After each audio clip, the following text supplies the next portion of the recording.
So Creative Roots Landscaping, Ryan Markewich, thank you for your time here, and I can't wait to dive into your guys' unique model. Like you just said, unicorn model, not only in the landscape industry but business in general. Right? Yeah. So if you don't mind, tell us a bit about who you are, how you started, and paint a bit of a picture for us. Okay. Well, and first of all, Charlie, thank you. And you're an inspiration, seriously, to a lot of people that don't think they can get out there and do something. I mean, you can do it, and perfect is the enemy of the good. And so sometimes you just got to get going, right? And I'm sure that's how you did it. Get started. Yeah, and absolutely. And and I'm sure you're a young guy that doesn't have a lot of clutter in his way, and that helps, right? But yes. Yeah. So, and so congratulations on that. Well, and the mentors, like I wouldn't be able to do it without talking to people like yourself and Mark and Steve, like just it's picking their brain, and without that, I'd be nothing to be honest. Well, I don't know about that. I don't think we're going to take credit for you. We can help, and we can introduce the nuances of doing business, and you can learn from the mistakes that others have made. But I think somehow you would have found your way regardless. So I have a design build maintenance company in Western Canada, Kelowna, British Columbia, and we're not a very big company. We're only 3.3 million. We have a 2030 vision of just shy of 9 million. And what we did is we really focused on getting ourselves set internally for growth, because as we grew, we wanted better problems instead of bigger ones. And I did it the old command and control, no operational model, work as hard as you can for a long time before I stumbled across what we know as open book management. And in particular, open book management as it was pioneered in the, I would say early to mid 80s on by the Great Game of Business, which was just a name they came up for this way of the business that they were doing, and in Springfield, Missouri. So I stumbled across that about 17 years ago, and I joked with the guys there, so I'm going to run my company this way, but I'm going to become your first Canadian coach. And so I did. I became a coach, and now I help other companies do it, but we also run our business this way, and I believe in it strongly because of what it's done for us. Wow. And not only your business, but the coaching, that's a whole nother thing you're starting to get into. And let's start off by like how implementing that model. Explain that a little bit more to those who aren't familiar. So how you would implement? Yeah, the first steps, because people who want to learn more and considering, that's right, probably on their mind. Yeah, and I think it's with everything. I often wanted to write a book, and it was going to be a very easy one to write. The title is "It's You," and you open it up and there's a mirror, and that's it. That's the book. And I really do believe that it starts with a strong open book management in particular. It has a different style of leadership, I think, and it really centers around the whole concept that people want to win. People don't want to lose. You're not born in this world wanting to lose. It's the life. It's the things that happen to you along the way that shut you down. And I think when employees are given the right information, that they'll use that information to make better decisions. And when they're involved, they'll contribute and they'll use those systems. And there's a few specific things we say, like, people support what they help create. The other one I like is, with every set of hands, you got a free brain. The other one I really love is 1 + 1 = a lot.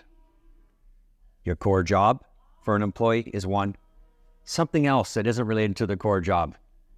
Being involved with the company events, tracking safety, helping contribute to a system or process that makes their job easier. Those two things don't equal 2 in business, because you're appealing to someone's higher level of intellect, in my opinion. And you just get more out of people, and it's, and that's not necessarily the goal. I don't need more out of people, but what I believe is they need more out of themselves. And I think that's the way to do it. And have them like build the purpose for them, so they're not just clocking in, they're clocking out. Well, they're vested. They're there for something. Yeah, and so be it. Not everybody's going to dive into the world of landscaping. They come in for a summer job. They may stay, they may not. But if you can give them something that helps them leave with more skills than they came with, and not just a broken back, I think the world's going to be a better place, right? And so how to implement is, I always say there's a few ways to get in the game, and it's called the great game of business for a reason. Why? Not to downplay business as some sort of fun thing you do on the weekends with your buddies, but there's rules. Our government puts rules. There's company policies. Those are rules. You show up at 8. Those are rules. You wear steel-toed boots. Those are rules. There's a scoreboard. The financials of the scoreboard, no different than a game, Jumbotron, and there's an outcome, win or lose. And I really think that people need to, if they can gamify it, if they can make fun out of their work in a game setting, that natural desire I was talking about to win, that belief that I believe that you want to win. Charlie, do you want to win or you want to lose? We're winning. You want to win.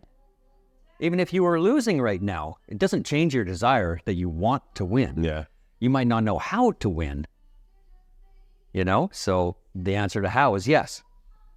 And I think that that whole process of starting with the right leadership, and that's looking at yourself, share the why before the how, because people get more excited about how when they understand the why. Right. And those whys align. Like, we might have different whys, Charlie. I doubt we do as humans, for the most part. But generally, we want to be happy. Yeah. What constitutes happy? Well, let's talk about it. Let's find the middle ground. Right. Open the books and teach the numbers. Teach people the basics of financials. You're not turning landscapers into accountants. It just doesn't seem that much fun. Yeah. But the numbers are stories about people. And if I look at your financials, I can tell you stories about people. So just teach them how their actions and behaviors affect the outcome. Well, and then what each thing means. Yeah. In current financials, and then what the success looks like of what a one game would look like. Yeah, so forecasting out. So this is where we're at, but where are we going to be? It's like pulling your team in off the court to have a huddle. Right. Hey, we're down by 2. We know that because there's a scoreboard up there. And who did they call in? They called in the players. Your players are your employees. Right. And then you go back out in the field, forecasting. You got to play together. Okay, we're going to pass it over to Charlie. Charlie's going to pass it over to Steve. And then you try to win. If you don't win, you made the wrong play. But who are you going to point your finger at? Right. That's the team that made that decision to. Yeah, 100%. And you don't want to get in that game that game of pointing your finger. It's just it never stops. It just keeps on going. And then step 4 is identify your critical numbers. What's most important to focus on in the next 12 months? Yeah. Number 5, what are the most important drivers of that critical number? Number 6, build a profit sharing program. And people think that's the mystery one, and that's the golden bullet. It's great. The team loves getting profit sharing, but it can't put the company at risk. It's got to have a threshold. There's got to be identified levels of profit sharing, and you have to know where you stand in the game at all times in order to see how you can move the needle on your profit sharing. So my employees can see that every financial meeting. Right. So they could see that every week, every 2 weeks, every 3 weeks, and they might say, "Hey, we're forecasting third quarter to end at level 7 out of 10, which might be the equivalent of, say, 11% of their gross earnings." And they might say, "Hey," someone might say, "we're only $1,000 away from reaching the next level. What can we do?" Right. So what does that level structure look like? I was talking to one of your guys and want to dive deeper with you. Like, Yeah. I understand there's levels 1 to 10, and each level means a certain thing. What? Yeah. So in essence, what we've established a pay range. So we got a threshold. That's the amount. That's what the company needs to stay in business and recapitalize and pay taxes and give the owners a fair ROI before they take their dividends. Yeah. Just what's fair, fix up the equipment on an annual basis. That's your year-over-year budget. That's your threshold. Nothing shared until that's met. We need a level wheelbarrow of cash. But what? Yeah, I'll get into that. And then what builds up over and above that threshold is what's in the bonus pool. So we have 10, in ours, we have 10 levels. An hourly employee can earn up to 15% of their gross earnings. Level 1 is 1.5%. Level 2 is 3. Level 3 is 4.5, and so on to 15. So those are just levels of net operating profit. And is it their gross profit for their crew, or is it everyone? It's company-wide. Ours is company-wide, and we really don't want to create silos. Right. We want an overall team health, company health. There are times where we will put a portion of the available 100% on another item that we feel is most critical. This year, we're putting 25% on personal development. Because we said, what is the limiting factor no matter what? We're already profitable. Right. But if the limiting factor was, we don't care enough, we can't pay profit on how many hugs are given.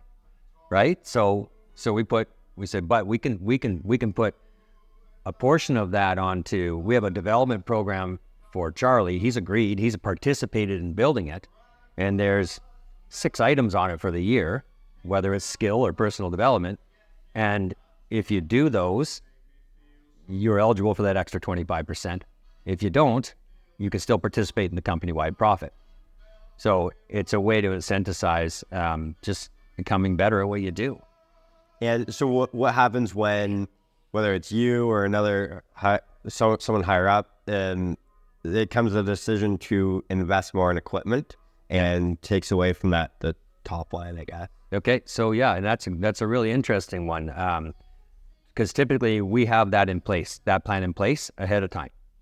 I can think of 2 instances. One was we needed a new skid steer. Right. We're in the last 3 weeks of our quarter, which is the end of our season. And we said to the team, listen, we could buy the skid steer now. And, the portion of the depreciation is going to go into this year's, and we're going to move down a level in profit share. Or we can push it to January 2nd. Right? This is our year end, and we could have the depreciation there. The company would rather have the write-off this current year, of course, and it works a little bit differently in Canada, I think, than the U.S. We give the choice to them. And the people that were coming back next year, the people that were invested said, yeah, put it to next year. So we get an extra, we lose $300 each, but the company's got an $8,000 write-off. Right. It's just gonna pass. It's an investment. It's like forcing savings for them. They know that machine's gonna help their job next year, so their ability to make profit the following year. Yeah. This year, ownership decided to buy, in 2023, in the fall, we decided to buy 2 trucks, and we were going to sell 1, but we didn't. So we didn't put that on our employees. We brought that purchase into, like, on our scoreboard for our government taxes. We put it where it belonged. Right. But for our scoreboard, we moved it forward because it was our decision. We didn't really have time in that moment to get everybody on board with it. They knew we needed a new truck, but they weren't part of the process. And I think that's why you had to just not count it against. We didn't have to. We could have. But what happens if you're expecting a level 7 and then next week I come in and say, here's your profit share for level 6. Right. And you didn't see it coming. What happens? What do you think? Honestly. Screw this guy. Yeah. What's he doing? Of course, that's his asset, so we just get people involved. We just keep them in the know. We tell them why we're making decisions, and we ask them if they're the right decisions. And I think you might have heard Mark Bradley say it when he was talking before with me. It was he attended one of our meetings, and when I were standing in the back of the room. I don't participate on that level because they run it, they bring the numbers. And he said Ryan was redundant. And I kind of felt sad for a second, but then I giggled. And of course, that's what a business owner wants to hear. He's worked himself out of a job. Wow. That's the goal. Your people are up there talking like you would. So that's impressive, Ryan. And I'm curious, specifically in our field, and I'm sure it's applicable to others, but how are those roles split up? What is your lack of better words, higher up structure, like operations? Like, what does that look like for you guys? Yeah, well, we're not a big company. And so I would say that some of us probably wear too many of the hats. We have an org chart, but there's someone's name is on more than one position, and that's fine. There's nothing wrong with that as long as we know our roles. And no one's pointing their finger and saying, oh, that's not my role. When it comes down to it, the company's the product, and it doesn't matter who picks up that garbage on the way out to the thing. We all pick it up. That's just, it's having an adult conversation here, right? Yeah. I was the sole owner until about 6 years ago. And so I decided my exit was going to be selling to employees. I just felt that was just the right thing to do. And I didn't think based on I knew based on how we operated, based on how well we educated our employees to become knowledgeable as business people, I don't think anybody could have bought in and kept the culture. So the company would have exploded. Tanked anyway. Why would they want to stay when they already know more about the business they're working in as employees than the owner coming in? Probably. Right. So I decided to sell to employees, and I've sold 75% of that. And I often hear, like, don't you guys butt heads? Like, what? How do you do that? So, not once. Not once. It's not that we have different ideas. We don't have different ideas. It's not that we're the same. We're not the same. But we're on the same page. And every choice made, every decision made has to consider the company's health first and not an individual's. So that's something we agreed on from the beginning. There's a very set process to bring people into the company, and it works. And we tweak it just like anything else. So what is that process? Well, the process is on an annual basis, like in August. And one of our guys said to me in the last few days, it's like, I can't wait to see if there's going to be any shares opening up this August. And I said, well, there could be. Someone might want to sell part of their piece of pie. Maybe they're tired. Maybe life changed for them. They still have to meet the requirements. And not anybody with money can buy in. The other part of that process would be potentially that person has helped grow the pie. So there's more to share. Right. Yeah. And so we have a structure, and there's a mind map, and there's an application process, in which just, I wouldn't say rigorous, but it takes them through the thought process. We've got to be on the same page with our core values. We have to believe in our mission. We have to be working towards the same thing, and we all have to contribute in different ways. So I'm, wow, that's crazy. I want to dive deeper into that, like your structure. So what I'm envisioning is there's lots of people, they're holding accountable, they're doing their thing, they want to make the pie bigger, etc. But if everyone else is just looking around, and there's got to be someone calling the shots, or not calling the shots, but like some sort of lead. Yeah. Right? So yeah, okay. Of course, we have roles, just like we have an org chart, just like you. So what does that org chart look like? So the org chart is typically, you've got your field labor, and you've got your technicians, and you've got your site, your supervisors and foremen. Yeah. And all of our supervisor foremen are working. They're working foremen. Right. Right. And then you have your division leader, or manager, I should say. And you have two of those? Yeah. So we have Jacob, who's runs maintenance. Yeah. And we have Matt, that does the design build. He's got a support team, and so they both do. But it's a standard structure, I'm sure. And I still have the title of CEO, but I mean, it's what I found it's interesting. There's different needs for vision and different needs for a CEO as time goes on. So there's time when the company's kind of lost and wandering. Well, they really need the CEO. They really need the visionary. They really need that. But when the company has something where everybody's, okay, we know what it is, there's less of a need for that. And that takes a lot of pressure off an owner. So that's your main role right now? Like, you have it set up right now, but if it comes where it starts to get a little bit lost, you come in there just as a reminder, this is where we're going. Honestly, I don't even remind them where it's going. I would guide them to the process that they could contribute and tell me where it's going. It's a better way to do it, because then, I mean, I know this is contrary to what a lot of people say. The business is run on the owner's vision. And yes, when that one person is the future of the business, like I was at one time, then of course it had to be my vision, my things, my rules, stuff like that. And I would just try to bring people on the bus. Right. But I'm not the future of the company. And I'm okay with that. I think the company will be better beyond me. Can I contribute? Sure. On any level. Give me a shovel. Right. If I come and work for you, put me on the mower. I can do all that. Yeah. I can sit in a strategic planning meeting with you. We can talk about vision. We can talk about book management. But in the end, the more your operational model works and people buy into it, the less need for those diverse personalities are needed, because the system starts to manage it. The people who work in the system, they need both. But if no one believes in the model, no one believes where you're going, they're not going to use it. Right. Then you need those really strong one-off people that everyone's looking for, the needle in the haystack. Good luck. So you said through that and about the system.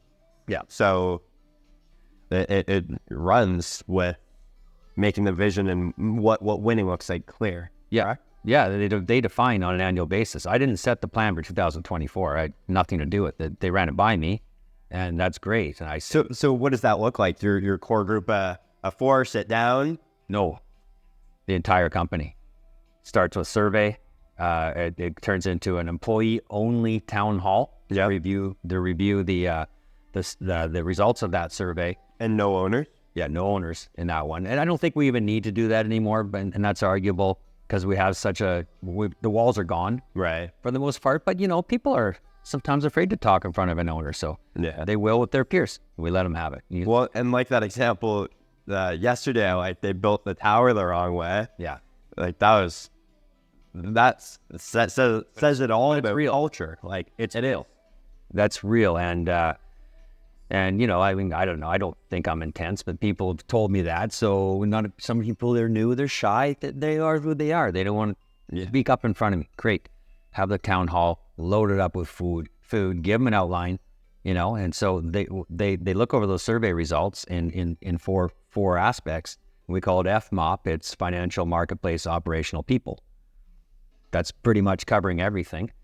And we determine what is the most critical to things to focus on in the coming 12 months. That'll serve as our critical number. And then we'll choose 2 or 3 drivers for to support that critical number. Some people call them KPIs, metrics, whatever you want to call them. We call them drivers. And anything that doesn't quite make the grade of that critical number ends up being like something we could play as a mini game, like a 60 to 90 day improvement challenge. Right. We gamify that as well. And I missed a lot of opportunity over the years, even as I played the great game of business and old book management, by not playing those well. The mini game. Oh, they're more powerful than you can't believe it. And people love to play them. And there's no financial reward. It's pizza, or it can be all different things. Right. Doing one with a company I own a barbershop. Also, I bought a year ago. We started our second mini game. I didn't start it. They did it all. I just introduced this to the team. I bought an existing business, and it's they wanted to just improve their social media. They want to bring it from 3,600 to 5,000 followers in 90 days. It's a stretch, right? Yeah. But they have a 30 and a 60 and a 90-day target. Each one has a reward associated with it. It's a hair place. So they took a picture of the manager. They put googly eyes on him. It's absolutely hilarious. And they built this 5-foot scoreboard. And each follower, they put this little squiggly thing in. They're building an afro on him, right? And it's called Are You For Real? That's funny. The 60-day, the funny one is the 60-day reward for them is that guy, the manager who's been there the whole time, he's bald, he's got to wear an afro while he cuts hair for a month of Fridays. Make it fun. But think about the impact.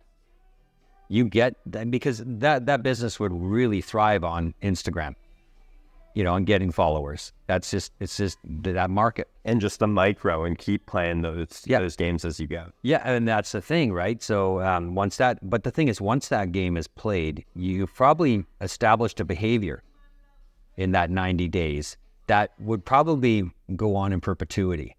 You might tweak the game as you go, but the game's over. If it needs to come back up another time, great. But you've got to have it going. Now they just automatically, hey, you're following us, they're following us, and each person, like, they've learned, they got a training program. Their training program is, we need to be better at Instagram and this type of thing. So they got people coming in to help them. Right. So it's an intentional effort. Interesting. And back to creative roots with, so you mentioned, like, I want to get deeper in this. Sure. So you're foreman, and then, like, do you have ops or none? Operational managers? Yes.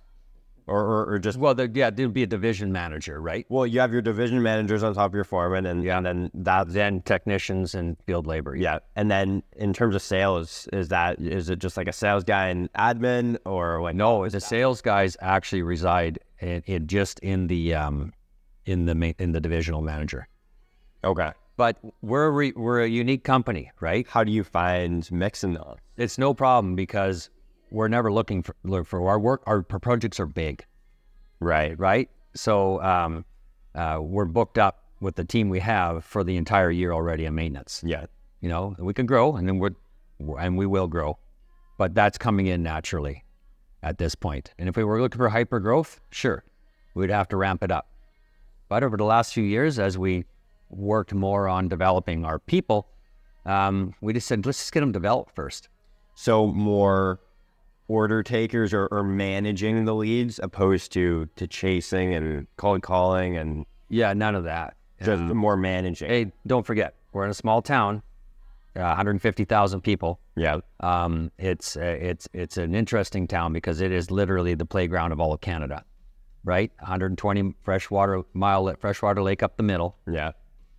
2 world-class ski hills, probably a dozen world-class golf courses, and more wineries per capita than anywhere else in the country. Wow. So it's a destination. And our projects are big. Our installs are, I wouldn't consider anything under $150,000 an install. It would just be a renovation.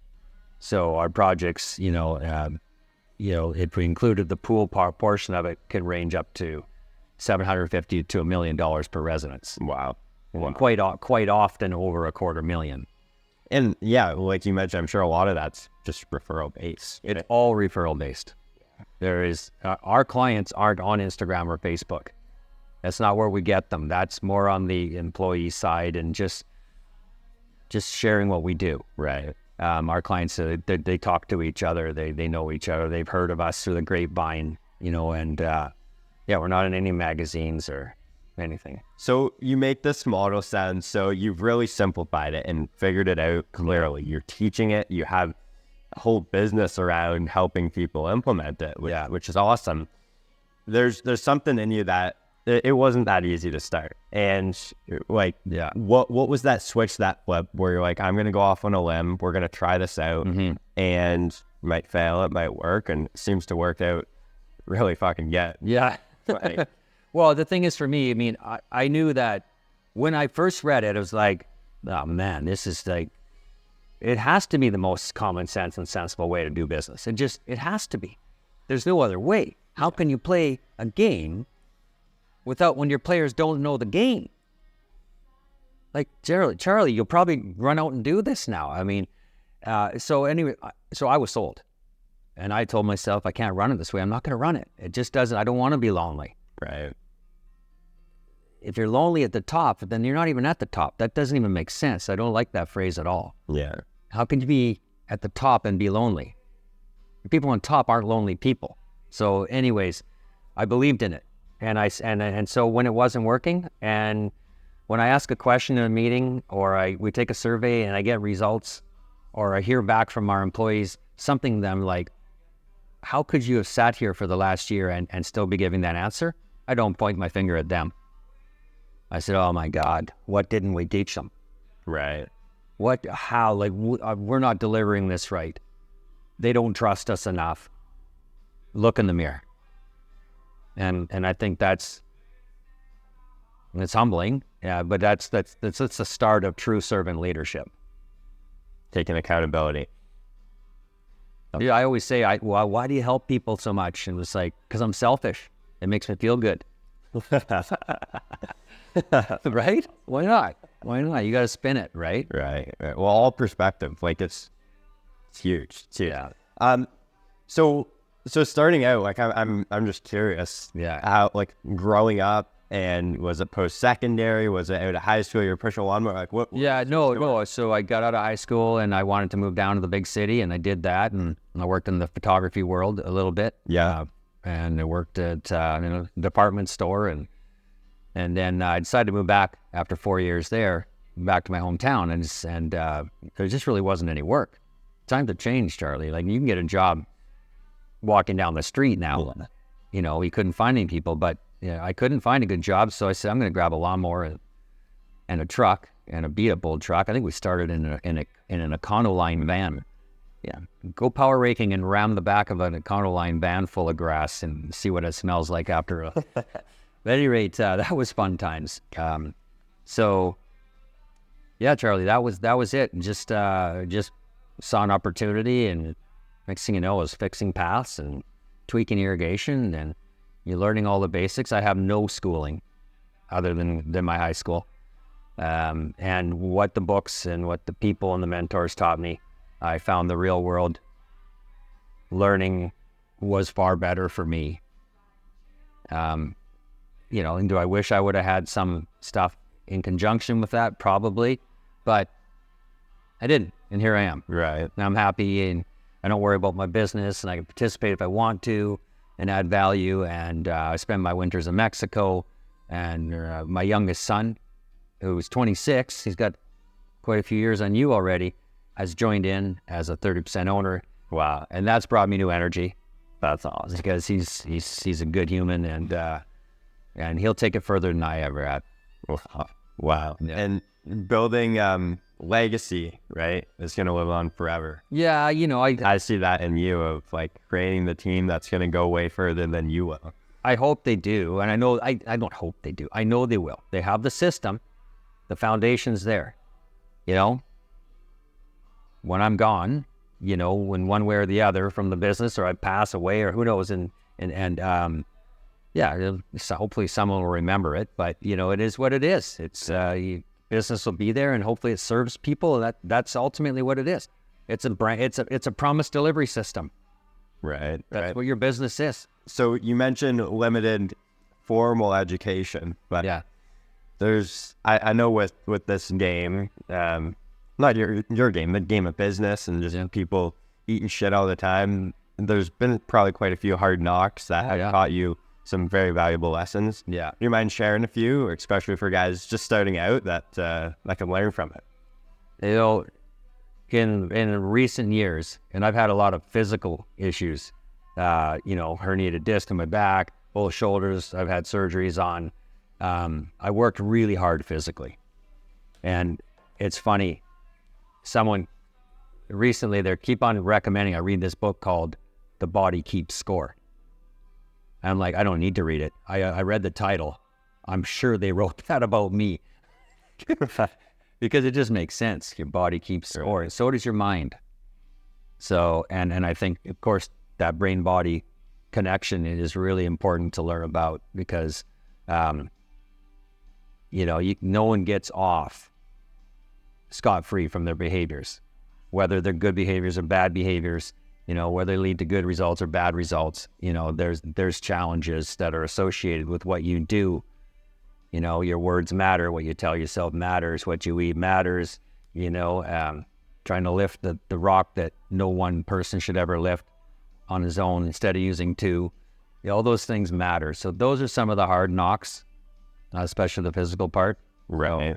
Which I'll live with, but the body's pretty miraculous. So when I get disciplined enough to start looking after myself better, I could bounce back a bit, Charlie. Yeah.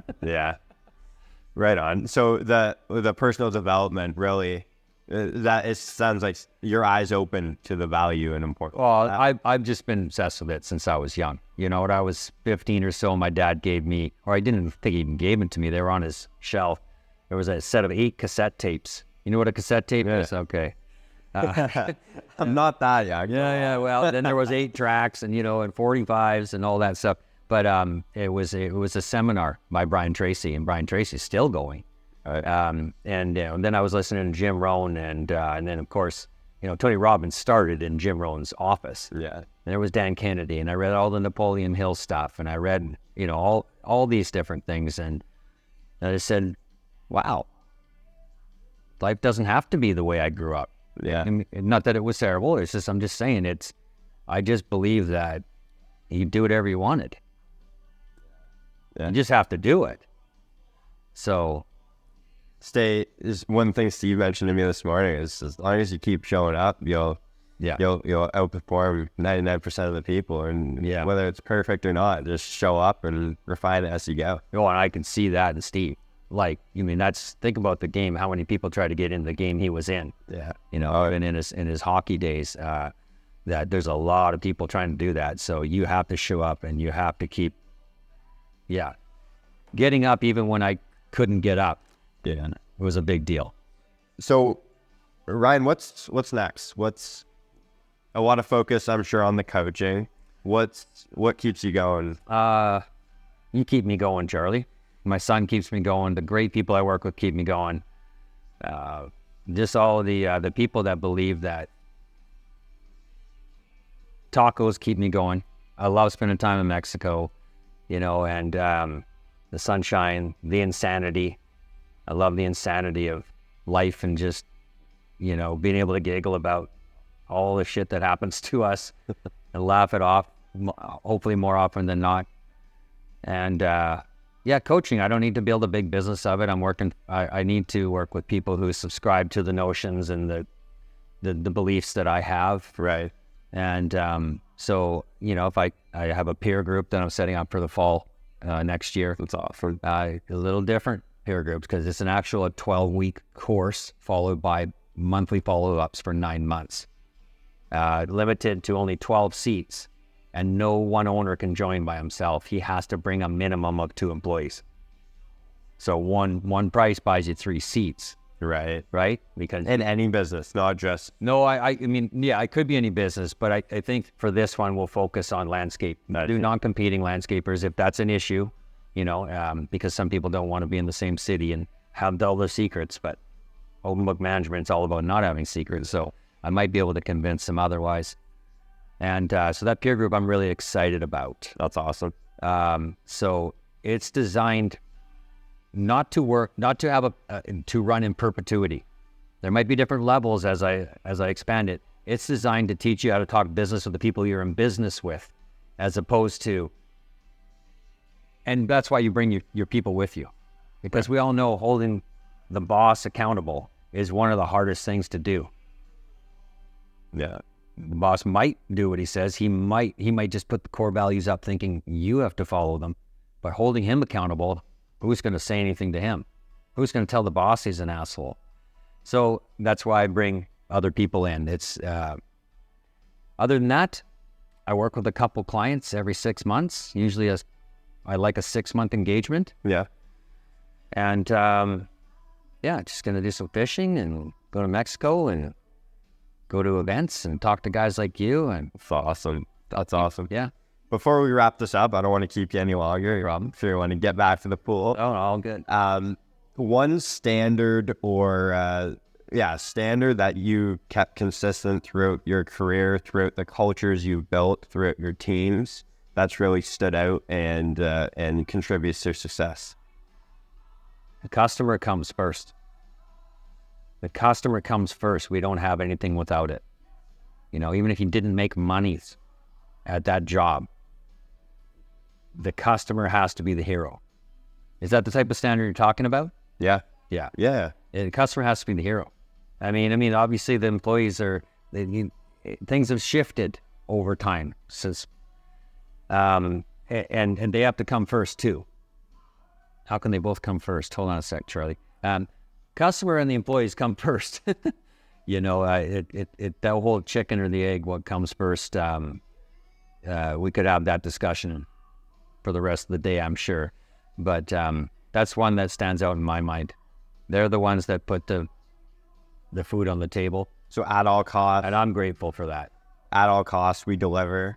Whenever we're over hours, doesn't matter. We're delivering our product that Creative Roots is known for. Yeah. And the rest we'll deal with, we'll refine and learn from. We have an external brand promise. And basically that's making neighbors jealous since 1994. Right? It's on the back of all your shirts. Yeah, right? back of all the shirts, the jackets. And we have to, like, I can say, like, does that yard make the neighbors jealous? Yeah, it might, it may not at that moment. Well, if it doesn't, what's wrong with it? You know, okay, there's a brown spot. Well, what's wrong with that? What'd you do about it? Right. Did you communicate that with the client? The one that we send to our clients on every invoice is, you'll be happy, or we don't want you to pay. All we ask is for a chance to make it right. To our employees, we say, you'll be happy, or we don't want you to stay, but talk to us and give us a chance to make it right first. So we can prove that we're people that put our best foot forward.